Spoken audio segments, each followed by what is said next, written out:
Saya persilakan, monggo Prof. Edi untuk bisa menyampaikan materinya.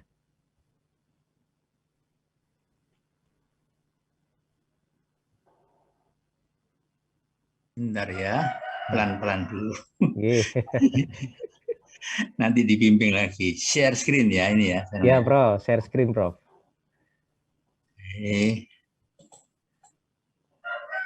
Nah, sudah terlihat, Prof. Ya. Tinggal slideshow seperti biasa, Prof. Ya, slideshow-nya ini tersembunyi nih. Ada di pojok kiri atas ya, Prof. Ya. Itu, Prof. Betul. Ya. Kita tutup. Oke. Terima kasih saudara sekalian. Assalamualaikum warahmatullahi wabarakatuh. Suara dan slide-nya sampai ya? Sudah? Ya, Prof. Jelas, Prof. Oke. Pertama sekali kepada PBID dan Perdatin, terima kasih atas undangannya yang datang pada waktu dekat-dekat dengan hari H. Ya.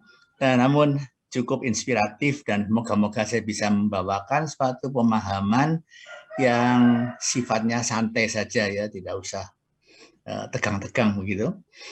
Kemudian juga Pak Dr. Faisal, Dr. Wawan, terima kasih. Mari kita kaji bersama-sama peran dokter spesialis anestesiologi dan terapi intensif.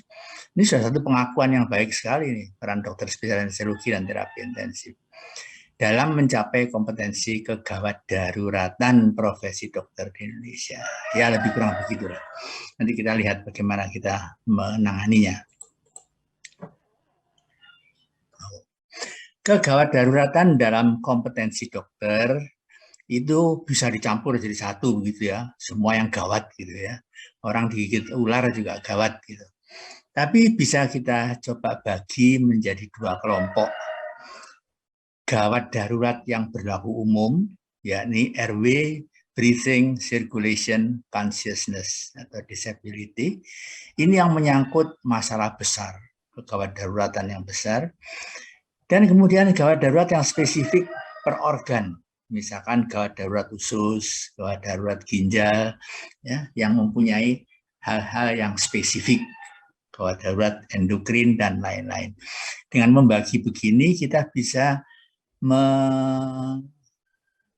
mengetengahkan mana yang sangat penting dan mana yang penting. Yang tidak penting tidak ada, hanya sangat penting atau penting. Dalam anestesia umum, semua vital function terancam dan terganggu. Ya, tadi yang dikatakan dari Bambang Tutuko, semuanya orang itu PS1 semulanya. Tapi begitu disuntik obat rocuronium, langsung dia tidak bernapas. Maka itu bukan lagi tidak gawat, ini sangat gawat. Dan kejiwaannya, kehidupannya terancam dan terganggu dengan suntikan satu tadi. Dengan demikian kita bisa melihat bahwa dalam anestesia semua vital function terancam dan terganggu. RW dan breathing terancam obstruksi dan apne. Circulation terancam hipotensi, aritmia, dan cardiac arrest. Ada loh pasien disuntik obat langsung fibrilasi. Itu terjadi. Jadi itu merupakan satu gangguan yang tadinya tidak ada, tapi tiba-tiba ada. Consciousness bisa terancam, tidak kembali normal. Contohnya sebagai post anesthesia cognitive disorder. Dan sekalian, mari kita lanjutkan. Nah, kalau kita lihat di sini, ya, the good side, ya, sisi yang bagus. Dengan anestesi yang baik, ahli bedah bisa melakukan operasi dengan baik. Kalau misalkan ini anestesinya tidak baik dan pasiennya tersengal-sengal napasnya, jungkat-jungkit begitu, mana bisa dokter bedahnya melakukan operasi yang baik pada usus pasien ini. That's the good side. Ya, jadi yang bagusnya anestesi itu dia bisa membuat yang tidak mungkin menjadi mungkin.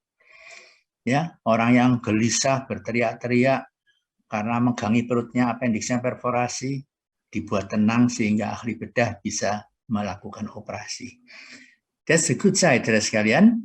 Nah, karena itu kita mencoba melihat Ini gambar yang dibuat oleh almarhum Prof. Karyadi untuk mencoba menggarisbawahi dan membalikkan paradigma profesional domain kita. Secara perkembangan profesional domain anestesiologi.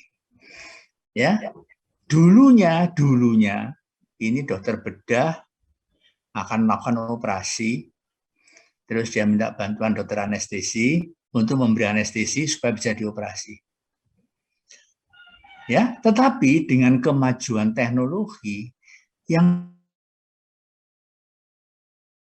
ya seperti contohnya operasi pakai mikroskop, di mana berjam-jam pasien harus diam, sama sekali diam, karena begitu kalau bergerak sedikit gempa bumi rupanya rasanya di bawah mikroskop. Bagaimana itu bisa dilakukan? Kita mengembangkan cara. Dokter bedah ingin bahwa pasien itu jantungnya dihentikan. Dihentikan berapa menit?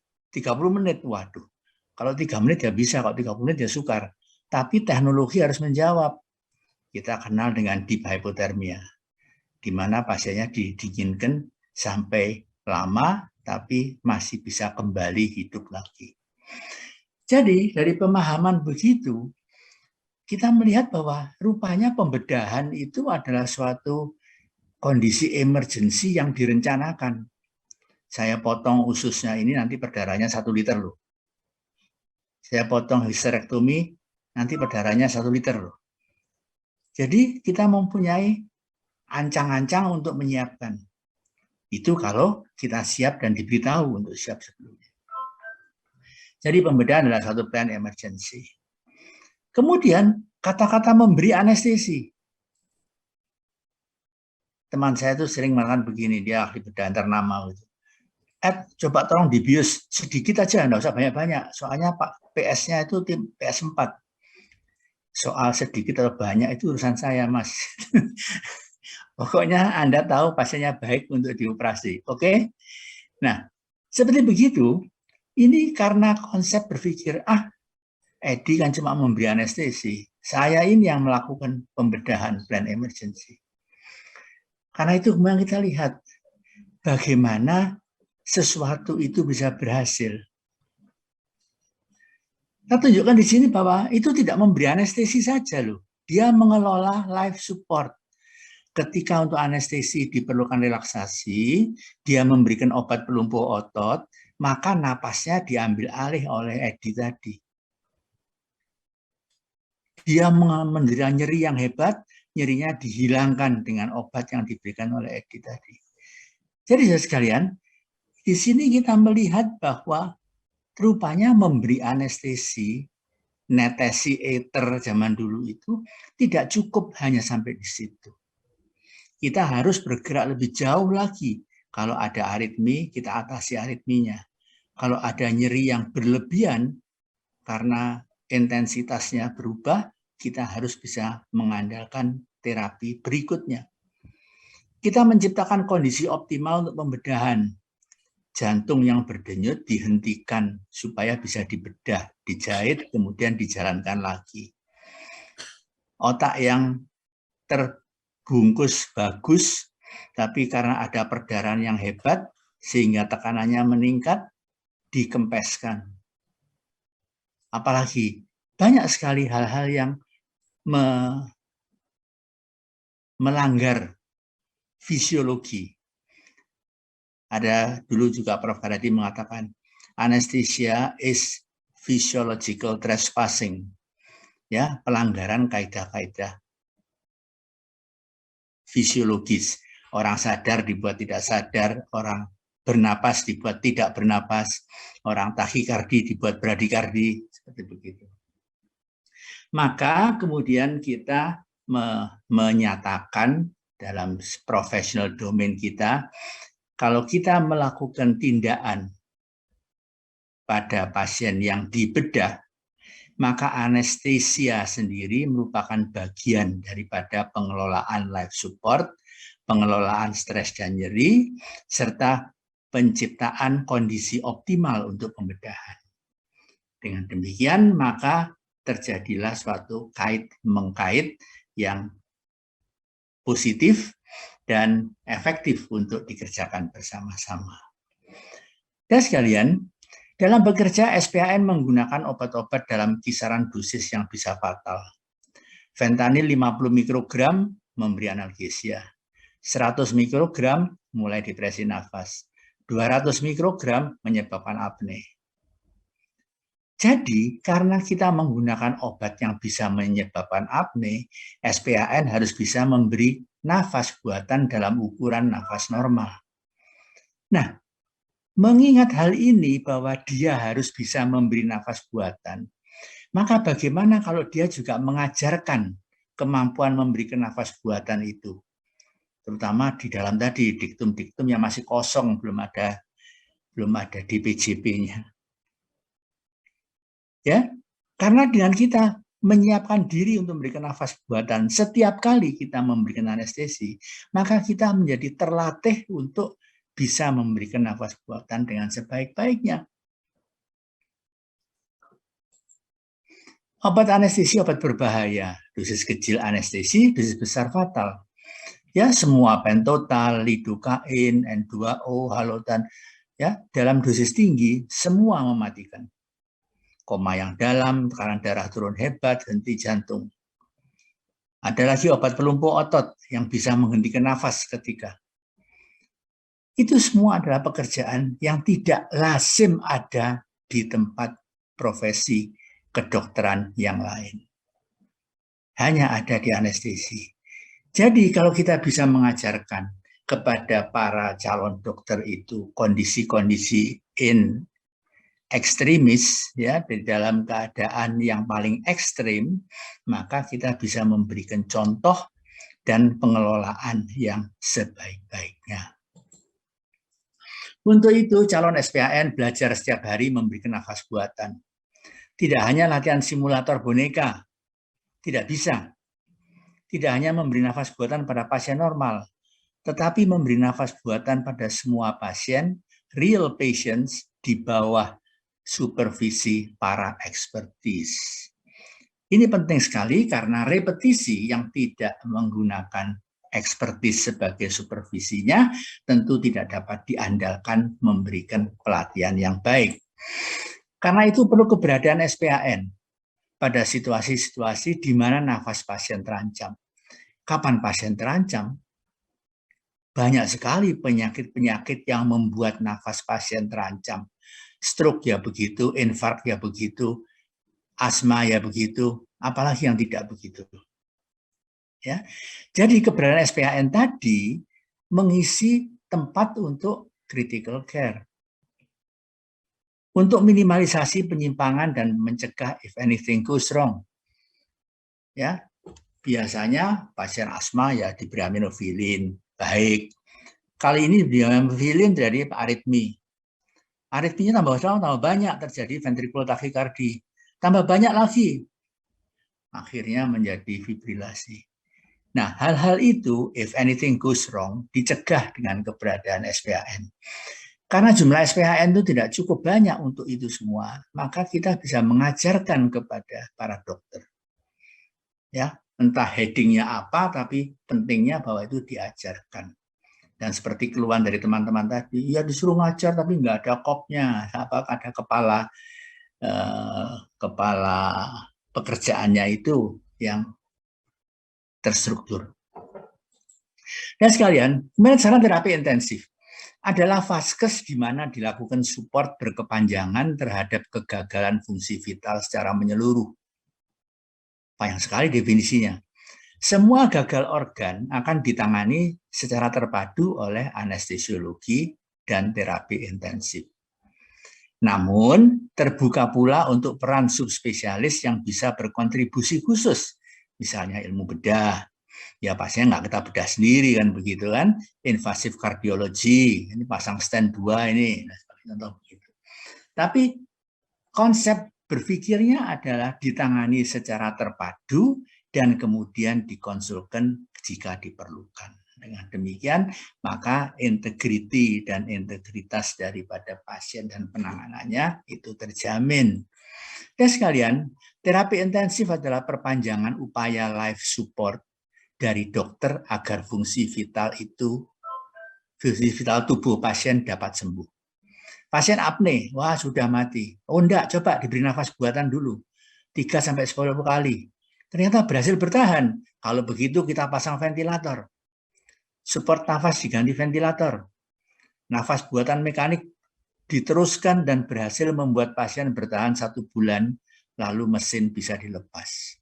Coba lihat ini, yang harusnya orang itu mati ketika dia apne dan gasping 3-10 kali per menit, ditolong dengan nafas buatan, dipasang ventilator, 1 bulan sembuh. Jadi, terapi begini masa mau dilewatkan? Masa akan para dokter itu akan dibiarkan tidak tahu bahwa di institusi pendidikannya ada fasilitas seperti begini? Saya kira kurang tepat ya. Kalau kita bisa tahu bahwa orang ini masih bisa ditolong, mari kita tolong. Dan ternyata bisa ditolong, itu adalah hal yang luar biasa. Untuk nafas buatan yang baik, maka udara nafas harus dibawa masuk ke paru. Bukan di hidung, bukan di mulut, tapi di paru langsung. Jalur masuk melalui intubasi pipa nafas. Apakah intubasi itu hal yang mudah? Ya, kalau pada semua dokter diajarkan intubasi, apa intubasi hal yang mudah? Coba kita lihat. Ini adalah pipa nafasnya. Dia harus masuk dari mulut, kemudian melingkar di sini di daerah pharynx, kemudian dia melingkar lagi di daerah larynx sampai akhirnya masuk ke plika vokalis, menembus di sini. Nah, ini adalah intubasi jalan nafas untuk memberikan oksigen langsung masuk ke paru. Ini caranya menggunakan laryngoskop. Ya, tetapi percayalah bahwa ini bukan barang gampang. Jalannya jalan, tinggal masuk aja loh. Ya tinggal masuk apanya. Ya, ini sukar masuknya, ini harus berbelok-belok pada tempat yang tepat. Kalau tidak, maka meleset, hasilnya tidak baik. Nah, beda titik tumpu dari alat laryngoskop ini sejauh 5 mm saja akan menentukan intubasi bisa berhasil atau gagal. 5 mm menentukan mati hidup pasien. Masakah barang begini akan dilepaskan kepada yang tidak ada namanya? Profesi tadi yang harusnya mengajarkan tadi, yang masih belum ada namanya, kata Prof. Rita, itu mau diberi nama anestesiologi dan terapi intensif gitu. Supaya kita bisa mengajar dengan hati yang lega, bahwa barang-barang yang penting begini dapat kita ajarkan sekaligus kepada para calon dokter. Nah, saudara sekalian, dalam kegawat daruratan itu ada beberapa jenis ya. Tadi ada 2 jenis ya, gawat darurat yang umum dan gawat darurat yang organ oriented. Kita coba bicara sedikit tentang tangan dibacok, darah menyembur. Tangan dibacok, darah menyembur. Ini sekarang banyak sekali bacokan begini. Ya, yang tawuran dan sebagainya, yang begal. Jadi hati-hati. How much chance the patient expects? Kalau sudah darahnya menyembur begitu, harapan pasien ini apa? Ya, kalau bisa darahnya jangan sampai kebanyakan sehingga mati. Cepat bebat tekan. Untung tidak mati, karena berhasil dibebat tekan.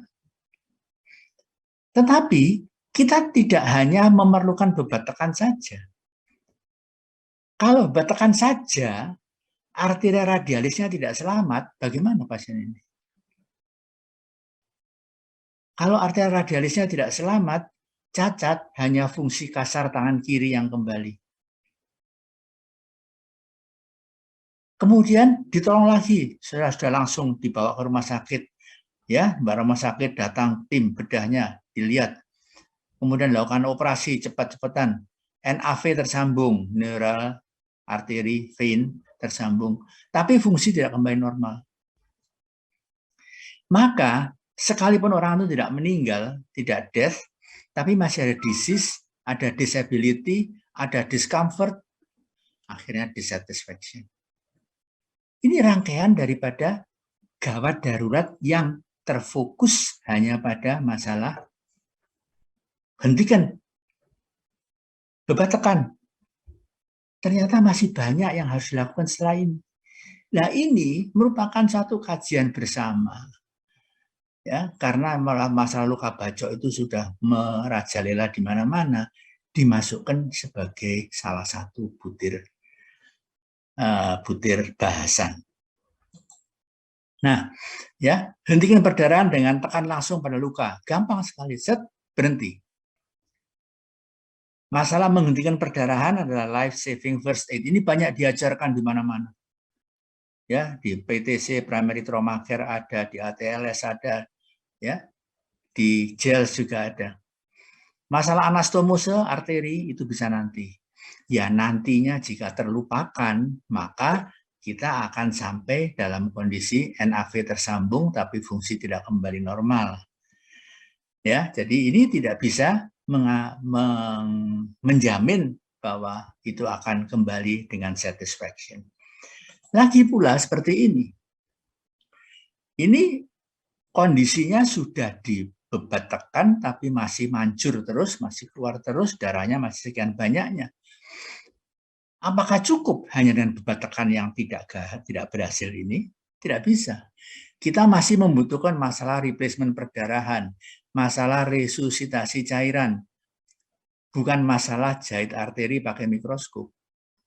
Tapi sering kita mengatakan bahwa sudah punya mikroskop, bagus itu. Tapi masalahnya adalah di banyak tempat.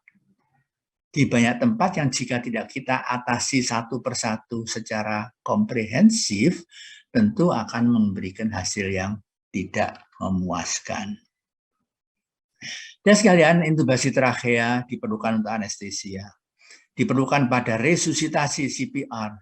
Diperlukan untuk pernafasan buatan. Kan penting sekali berarti intubasi trachea. Coba tanyakan, berapa kali berlatih untuk mencapai kompetensi intubasi yang baik? Nah, kita harus berpikir berapa kali untuk bisa mencapai kompetensi intubasi yang baik. Kita lihat, berapa kali? 20 kali? Ternyata tidak. 30 kali? Juga tidak. Harusnya 60 kali intubasi under good supervision, maka dia baru dapat sertifikat bisa mampu intubasi. Artinya apa? Pendidikan ini suatu proses yang mahal dan sangat pelik. Kalau 60 kali nggak ada yang mengawasi, nggak ada gunanya. 60 kali diawasi dengan baik. Itu untuk menjamin output yang bagus. Ya, dalam setiap domain sudah diajarkan materi kegawat daruratan dalam ukuran cukup untuk mengatasi kedaruratan yang dihadapi. Anestesi semula di OR, kemudian masuk ke recovery room, kemudian masuk ke ICU.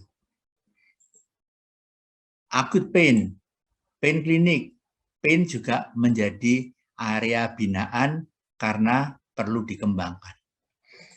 Kemudian kita ada perioperative care, ada CPR, ada emergency care, ada disaster medicine. Ini tergantung daripada perkembangan yang ada, kita mencoba untuk memfasilitasi. Karena apa? Kenapa emergency care dan disaster medicine penting? Indonesia tempatnya disaster. Ya, kenapa CPR resusitasi, anestesi ikut dalam CPR resusitasi? Dan sekalian, pekerjaan resusitasi itu pekerjaan besar. Setiap tahun ada 1 miliar orang yang perlu diresusitasi. Jadi tidak mungkin satu departemen saja mengerjakan. Ayo bekerja bersama-sama. Ya, untuk mengatakan intubasi tadi sebagai salah satu pokok kajiannya. Repetisi, pengulangan. Bagaimana menata proses pendidikan mendapatkan pasien sebanyak itu? Satu dokter 60 kali intubasi. Ya, kalau ada 10 orang dokter 600 kali. Dari mana pasien sebanyak itu? Setiap pengalaman belajar harus supervisi oleh instruktur. Dari mana diperoleh instruktur sebanyak itu? Dengan adanya 80 FK dan intake number yang tinggi, maka angka ini harus diperhitungkan dengan baik. Bukan hanya diktumnya saja, SOP-nya saja, kaidahnya saja, tapi juga pelaksanaannya itu reasonable apa enggak? Apakah pasien bisa diganti dengan boneka simulasi? Coba kita lihat seperti begini. Ini boneka, gampang kok pakai boneka. Salah-salah sedikit enggak apa-apa, salah banyak juga enggak apa-apa. Tetapi itu bukan membawa jawaban yang baik. Ketika dijadikan ke pasien seperti begini, maka selisih 5 mm tadi itu menyebabkan bisa diintubasi apa tidak. Nah sekalian, intubasi trachea itu digunakan pada pasien-pasien gawat untuk yang memerlukan nafas buatan jangka panjang, yang mempunyai risiko besar aspirasi ke paru, perlu untuk mencegah PCO2 naik pada pasien cedera kepala GCS di bawah 8. Jadi ada pasien-pasien yang sangat kritis yang memerlukan intubasi, pasien yang agak kritis yang perlu intubasi, yang harus dikerjakan dengan bekal pekerjaan, dengan bekal latihan-latihan yang jauh dari sempurna. Maka kewajiban kita menyempurnakan latihan tadi. Anda harus setiap hari intubasi trachea agar jika diperlukan untuk kasus emergensi, intubasi Anda bisa berjalan cepat, lancar, dan mencapai tujuan dengan baik. Dengan kata lain, setiap yang pasien mau intubasi harus perlu anestesi. Mungkin pada awalnya perlu demikian, sampai terbentuk kelompok lain yang bisa juga intubasi dengan baik. Intubasi pada tekanan intrakranial yang tinggi membawa risiko herniasi otak. Belum jadi intubasinya, sudah terjadi komplikasinya. Intubasi pada low compliance lung membawa risiko hipoksia berat. Belum berhasil masuk tube-nya, sudah cardiac arrest. Nah, demikianlah bagaimana kita harus melihat masalah itu dari sisi yang dua-duanya, the good side and the bad side. Ini beda hasil intubasi jadi sangat signifikan jika menangani kasus-kasus sulit seperti ini. Ya, ini pulmonary compliance-nya rendah.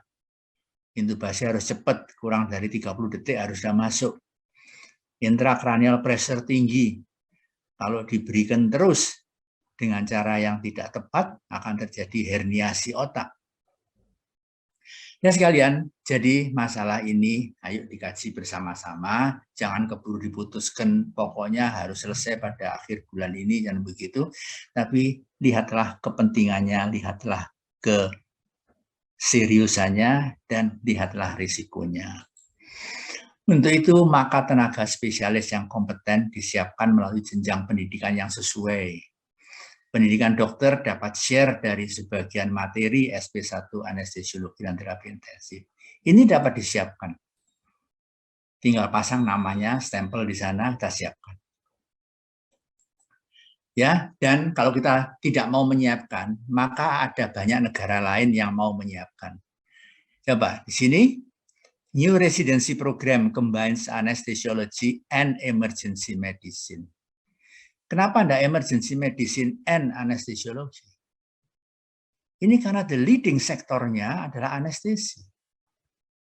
Anestesi yang menggarap masalah-masalah pasien, pembedahan elektif, pasien pembedahan emergency, dan akhirnya mengembangkan diri sampai ke emergency medicine. Ini sudah menjadi program.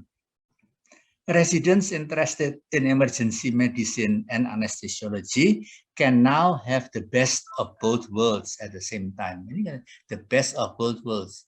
Ya, dua dunia yang bagus at the same time. The American Board of Anesthesiology and the American Board of Emergency Medicine launched a combined training option that will offer residents the opportunity to get certified for both specialties. Jadi tidak usah royoan, kita bagi bersama, kita kerjakan bersama, hasilnya nanti bisa dinikmati bersama. Hadirin sekalian, terima kasih untuk perhatiannya. Assalamualaikum warahmatullahi wabarakatuh.